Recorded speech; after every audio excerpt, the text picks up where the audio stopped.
Hey everyone, it's Deacon082 and welcome back to Let's Play Pokemon LeafGreen Randomizer Nuzlocke. In the last episode, according to the thing that pops up in Fire Red and Leaf Green when you turn the game back on after you save, we took on Shitbags Mantine with Celio and won somehow. Well, it was a little easier than the game made it think. We have Ariel the Sea King, Darlene the Celio, Chuck the Hirayama, and Tails the Seal, and we are going to head to challenge Brock, the first gym leader, but I like to always go this way so we can get the nice following music sped up as we go over to the Pewter City Gym. Alright, here we go, and he actually doesn't walk through the fence like I kind of was hoping for, which is the only reason I did that. What do you have to say for us? Hiya, do you want to dream big? Do you dare to dream of becoming the Pokemon champ? I'm no trainer, but I can advise you how to win. Okay, does he tell us what type Brock uses? No, he doesn't. Does this... Oh, Shitbag's already won this gym? Come on. Okay, apparently we're 10,000 light years from facing Brock. He leads off with a Torkoal, this junior trainer does. Shouldn't be a problem, but Torkoal's got a ton of defense. And of course, I'm using Hirayama with my fire resistance, because every Pokemon on my team resists fire right now, because of thick fat here. And Vital Throw is a very good move, especially because Hirayama's so slow. It's 70 power and always goes last though. It doesn't miss, even though it says 100 accuracy, but it's actually the never missing accuracy. And his next Pokemon is a Pichu, and yeah, let's use Vital Throw just for the heck of it, to show off how powerful it is. Of course, a Pichu probably isn't the best testing dummy to show how powerful a move is, because it would honestly die from almost anything. Okay, I will go heal just to get rid of that paralysis, because that could be a pain, and I think I'm going to lead with Celio for the gym leader, so just because the Defense Curl Ice Ball strategy that I got in the last episode, because that seemed to work pretty well, and Ariel and Tails will get some more battling experience later, probably as we go through Mount Moon and that area. Okay, so here we are, ready to take on Brock. Pewter City's gym leader, his rock-hard willpower is evident even in his Pokemon. His Pokemon are all the rock type. Oh boy. If his Pokemon are all the rock type, this'll be... Brock, why do you have a Charizard? Brock, I just don't get you sometimes. Okay, so Brock's Charizard. Is that where Ash guy's Charizard? From Brock? I don't know. But Defense Curl, Ice Ball, and Ice Ball misses, so that's not very good. Hopefully we just don't get burned from this Ember. Okay, first Pokemon goes down. We're locked into Ice Ball though for Lantern. Lantern's, oh gosh, if it has an electric move and it decides to use it, but it doesn't because we're apparently faster than it. Okay, that was a little worrisome because electric moves. Okay, so we get the Boulder Badge, the first badge. Probably should have thought through it more, because I talked about how in Crystal version that Rollout was a bad move to be locked into. Well, I didn't think about that with Ice Ball for a Nuzlocke. Anyway, we get TM39. It's only good for one use. It says it contains Rock Tomb, but what does TM39 actually contain? Secret Power. 70 power normal type move. And Chuck, Ariel, and Tails can learn it. I'll hold, well, I think I'll teach it to Ariel, because Ariel doesn't really have a good attacking option right now, and I'll get rid of Water Sport, because I'm never going to use that, even though I actually used it on a Charizard earlier in the run. Okay, so Ariel has some stuff that she can attack with, so we'll put her up front, and Tails up second, just in case there's a double battle or something. Okay, so the first gym complete, so that means we get to head east onto Route 3 for the next area in the game. And we can catch a new Pokemon after we get through a gauntlet of trainers. I think there's 8 on this route. I could be wrong on that. But anybody who's played this game knows that. But first, we get to talk to Professor Oak's aide and get the running shoes, which make us go almost too fast for this speed. Okay, so, I suppose I'll fight everyone just because it's a randomizer, and all these trainers have random Pokemon, so interesting to fight them all, and that is not secret power at all, but it hit with Supersonic, so that doesn't happen every day, hitting with Supersonic. And then secret power for a bunch of damage. Yeah, I should. Why am I not using Peck on a bug type? I don't know at this point. And then Feebas. This is when you use secret power. Feebas, really weak. I have never actually used one because, well, you know how hard Feebas is to catch. I tried in Ruby, didn't work so well. Spent so long trying to catch Feebas, but it just wasn't happening. I never actually got one that whole time. Okay, so Execute goes down with Peck. There we go. Then an Elekid, and oh boy, switch out to Chuck for this, because Chuck hopefully can tank a Thunder Punch. Thunder Punch is powerful, by the way. It's got 75 power, and Elekid learns it at level 9, or level 7, something like that, which makes it really, really good. And then Machoke, so Battle of the Fighting Types. I'm just gonna hit it with an Arm Thrust. It probably would have been better to go with Vital Throw, but then I'd be attacking second, and if he gets a critical or something. But oh well, Chuck grows to level 15. That is a good start. Even though that's technically a different bug catcher because they have different names, he still says we beat him twice. Hi, I like shorts. They're delightfully comfy and easy to wear. Oh boy, youngster Ben with the shorts. And he's got an Umbreon right off the bat. I don't know what Umbreon can do to us early on, but it's probably a good idea to set in Chuck and just hit it hard with a Vital Throw. I don't think it would have anything, but it's very bulky.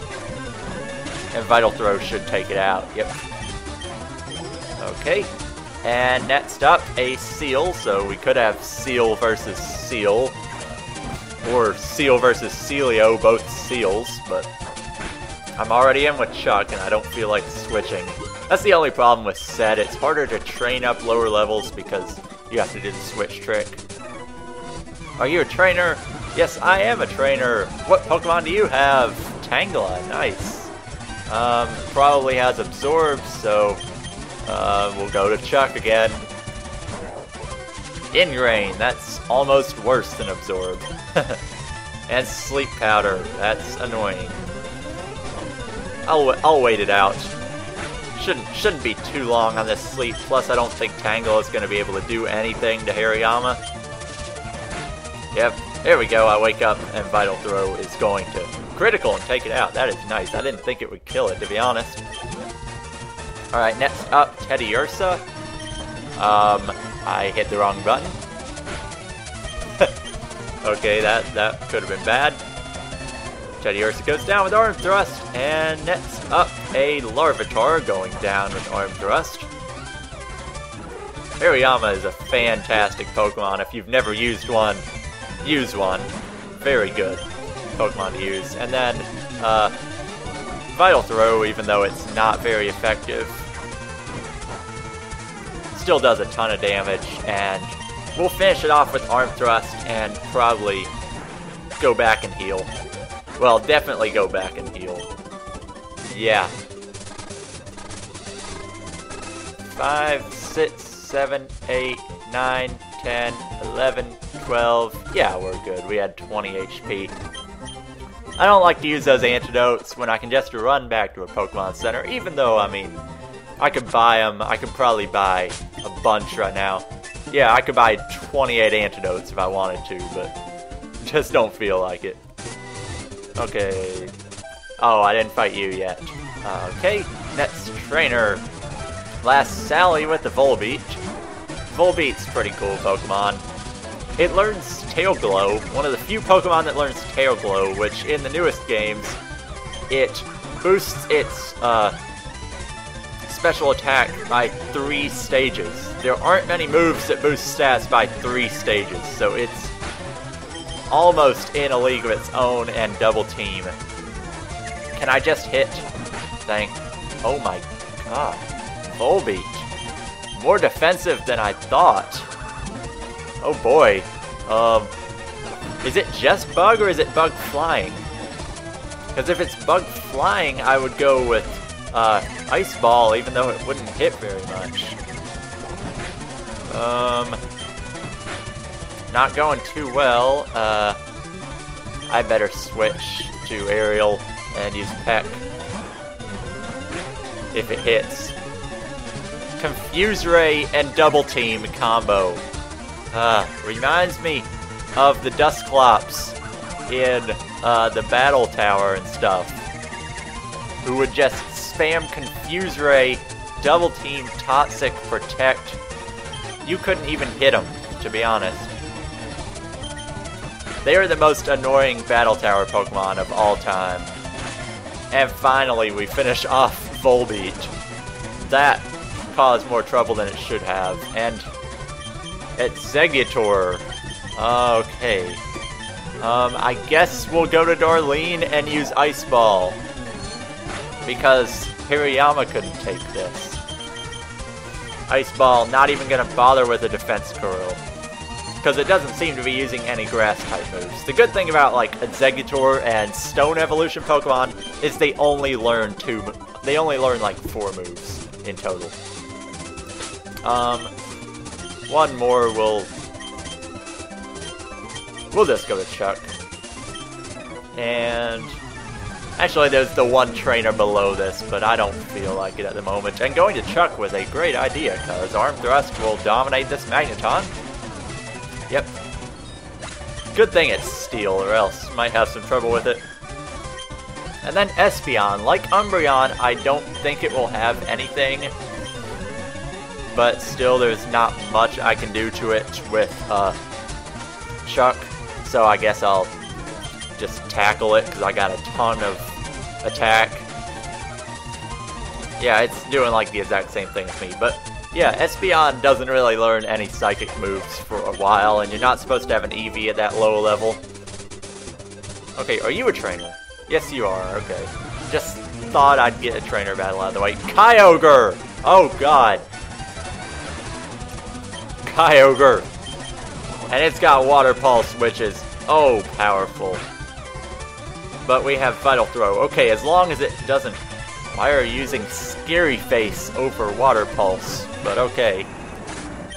Random Last with the Kyogre, and Kyogre is very scary, because Kyogre can learn Water Pulse, plus it has Drizzle, so that Water Pulse is very, very powerful. But I think it's time for our encounter for Route 3. Oh, Deoxys. And in Leaf Green, I don't know very much about the Deoxys forms, but let's try to fake it out. We get a Flinch. Okay, there's no other status I can really put on it, but I don't know what kind of moves Deoxys has in terms of like psychic moves at this level, so... And we have just Pokeballs, so this is probably not going to be a fun capture. I'm surprised we got that far. Okay. Pokeball number 2. No Shake. Let's see. Do we have anything else that can weaken this? I don't really want to try. I mean, I'm sure Peck from Aerial wouldn't kill it, but we can't really switch now. Nightshade for 7 damage, and we're still caught in Wrap. You know, this is probably gonna be our first failed capture, and I don't think switching to Aerial would work too well because we're really low on health. So I guess we'll just use up all these Pokeballs. Actually, no, I think I'll use a potion on Aerial and try to switch into it. Keep in mind we're only level 12 instead of 17 over there. because that big a change in HP, assuming this doesn't kill it, okay, yeah, now it's in the red. Not another potion. Pokeball, go! Come on, can we catch a Deoxys? Oddly enough, we don't get the awesome Deoxys battle music for this. We just get the normal wild encounter music. And as I figured, the first ball shook 3 times, and none of the others are even gonna shake more than like once. Oh well, our first fail capture, unless we get it on one of these last 2 balls.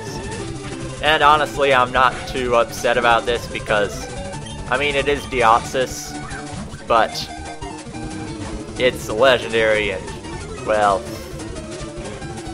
it'd be great for our team, but I'm not really relying on legendaries for this.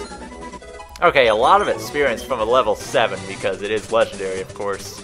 I'll take on one more trainer here with Chuck. Hopefully it's something we can handle, and then I'll go back and heal. Yeah, Youngster Calvin with a Murkrow. No big deal. Oh, Peck did surprisingly a lot of damage. Oh boy. And then he uses Astonish instead of Peck. Okay, I don't get you, because a Peck critical would have just killed me right there. Alright, so, going back to the Pokemon Center. And we're almost to Mount Moon, but just because there are so many trainers, I'll probably stop this episode before Mount Moon. And then make another episode trekking through Mount Moon, just because. Maybe I'll like walk around inside and catch something in this episode, but then there would be no catching anything in the next episode probably, which would be boring. So I'll just end this episode right before we get to Mount Moon, which means... Actually, I think that means we're done. Oh, the encounter for Route 4. Well, there's a few different things we can do on Route 4. We could wait until afterwards, or we could go right here. Not right there. Where is the guy? Oh yeah, he's back here. Hello there, laddie. Have I got a deal just for you? I'll let you have a secret Pokemon and Magikarp for just $500. So you'll buy it, am I right? Do you want to give a nickname to the Sudowoodo? And our encounter for Route 4 is this Sudowoodo. I have no idea why I thought of Ricardo for the name, but our Sudowoodo's gonna be named Ricardo. And I kind of went for it just because, well, it's a guaranteed capture. We actually get an Adamant Nature, which is really good, actually. Rock Throw, Mimic not too useful, but I'll train this up, and also I forgot to buy Pokeballs. So yeah, I'm gonna trek back and buy some Pokeballs as I do the outro for this episode. That was our encounter for Route 4, so when we get out of Mount Moon, from the other direction, we can't encounter anything on Route 4 because that counts as our Route 4 encounter. So, next time on Let's Play Pokemon LeafGreen Randomizer Nuzlocke, we'll be headed through Mount Moon, and we'll be catching a new Pokemon, hopefully, and we'll probably be taking on about 8 different trainers in Mount Moon, maybe more than that. I don't know exactly how many there are. But yeah, I might do a little bit of training for Sudowoodo in Mount Moon as well. So anyway, see you guys next time, and take care and have fun with whatever you guys are doing.